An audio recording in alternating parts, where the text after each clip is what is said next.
Hi hello friends, welcome back to our YouTube channel. ನಾನಿವತ್ತು paper ಅವಲಕ್ಕಿ ಮಾಡ್ತಾಯಿದ್ದೀನಿ. ತೆಳುವಾದ ಅವಲಕ್ಕಿ ಹೇಗೆ ಮಾಡೋದು ಅಂತ ಒಂದ್ಸರಿ ನೋಡ್ಕೊಳ್ಳೋಣ. ಇವಾಗ ನೋಡಿ ಎಲ್ಲನೂ ರೆಡಿ ಮಾಡಿ ಇಟ್ಕೊಂಡಿದ್ದೀನಿ. ಮುಂಚೆನೇ ಸ್ವಲ್ಪ ಕೊಬ್ಬರಿ, ಬೆಳ್ಳುಳ್ಳಿ, ಹಸಿಮೆಣಸಿನ್ಕಾಯಿ, ಕರಿಬೇವು, ಶೇಂಗಾ, ಪುಟಾಣಿ ಹೇಗೆ ಮಾಡೋದು ಅಂತ ಒಂದ್ಸರಿ ನೋಡ್ಕೊಂಡು ಬರೋಣ.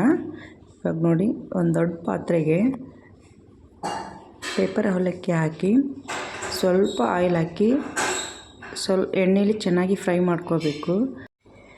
ಬಿಸಿಲಿದ್ರೆ ಬಿಸಿಲಲ್ಲಿ ಒಣಗಿಸ್ಕೊಳ್ಳಿ, ಬಟ್ ಬಿಸಿಲಿಲ್ಲ ಅಂದರೆ ಈ ಟಿಪ್ಸ್ನ ಫಾಲೋ ಮಾಡಿ. ಸ್ವಲ್ಪ ಆಯಿಲ್ ಹಾಕಿ ಒಂದು 3-4 ನಿಮಿಷ ಲೋ ಫ್ಲೇಮಲ್ಲಿ ಲೈಟಾಗಿ ಫ್ರೈ ಮಾಡ್ಕೋಬೇಕು.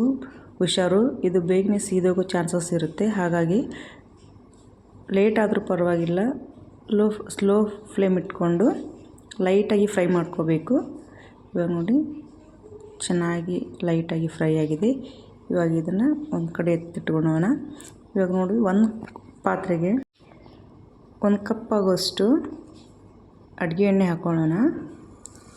ಕಾಣಿಸ್ತಿದೆಯಲ್ಲ, 1 ಕಪ್ ಆಗೋಷ್ಟು ಎಣ್ಣೆ ಹಾಕ್ಕೋಬೇಕು. ಅದು ಬಿಸಿ ಆದ ನಂತರ ಶೇಂಗಾ ಬೀಜ ಹಾಕಿ ಎಣ್ಣೆಯಲ್ಲಿ ಚೆನ್ನಾಗಿ ಫ್ರೈ ಮಾಡ್ಕೋಬೇಕು. ಸ್ವಲ್ಪ ಕಂದು ಬಣ್ಣ ಬರೋವರೆಗೂ ಮಾತ್ರ ಫ್ರೈ ಮಾಡ್ಕೊಳ್ಳಿ. ನೋಡಿ, ಲೈಟಾಗಿ ಫ್ರೈ ಆಗ್ತಿದೆ. ಇವಾಗ ಇದನ್ನು ಒಂದು ಸೈಡ್ ಎತ್ತಿಟ್ಕೊಳ್ಳೋಣ. ನಂತರ ಸ್ವಲ್ಪ ಇವಾಗ ನೋಡಿ ಫ್ರೈ ಆಗಿದೆ. ಇದನ್ನು ಇವಾಗ ನಾವೇನು ಮುಂಚೆನೇ ಫ್ರೈ ಮಾಡಿಟ್ಟಿದ್ವಲ್ಲ ಅವಲಕ್ಕಿಗೆ, ಇದನ್ನು ಅದಕ್ಕೆ ಆ್ಯಡ್ ಮಾಡೋಣ. ಇವಾಗ ನೋಡಿ ಸ್ವಲ್ಪ ಪುಟಾಣಿ ಹಾಕಿ ಇದನ್ನು ಕೂಡ ಲೈಟಾಗಿ ಫ್ರೈ ಮಾಡ್ಕೋಬೇಕು. ನೆನಪಿರಲಿ, ಗ್ಯಾಸ್ ಫ್ಲೇಮ್ ಸ್ಲೋ ಇಟ್ಟು ಇವನ್ನೆಲ್ಲ ಫ್ರೈ ಮಾಡ್ಕೊಳ್ಳಿ, ಇಲ್ಲಾಂದರೆ ಬೇಗನೆ ಸೀದೋಗೋ ಚಾನ್ಸಸ್ ಇರುತ್ತೆ.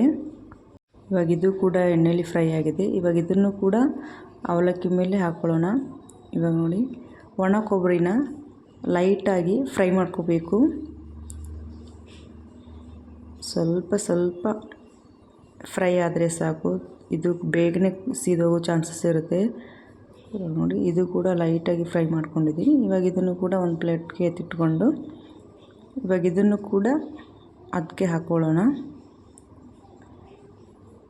ನೋಡಿ, ಈಗ ಹಾಕಿದ್ದೀನಿ. ಇವಾಗ ಅದೇ ಎಣ್ಣೆಗೆ ಇನ್ನೊಂದು ಸ್ವಲ್ಪ ಎಣ್ಣೆ ಹಾಕಬೇಕು.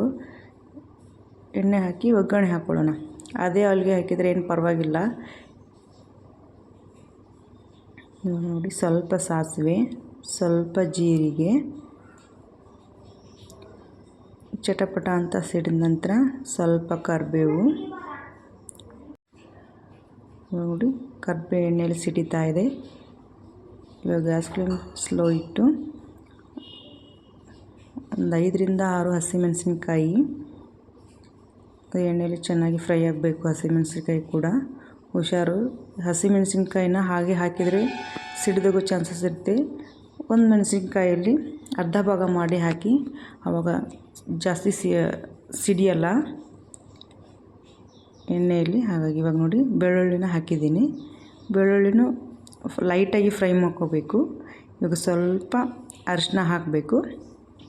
ಅರಿಶಿನ ಹಾಕಿದ ನಂತರ ಒಂದು ರೌಂಡ್ ಮಿಕ್ಸ್ ಮಾಡಿದರೆ ಆಯಿತು. ಇವಾಗ ಅರಿಶಿನ ಹಾಕಿದ ನಂತರ ಜಾಸ್ತಿ ಬೇಯಿಸೋ ಅವಶ್ಯಕತೆ ಇರೋಲ್ಲ ಎಣ್ಣೆಯಲ್ಲಿ. ಇದನ್ನು ಲೈಟಾಗಿ ಫ್ರೈ ಮಾಡಿಕೊಂಡ್ರೆ ಸಾಕು. ಇವಾಗ ನೋಡಿ, ಗ್ಯಾಸ್ನ ಆಫ್ ಮಾಡಿ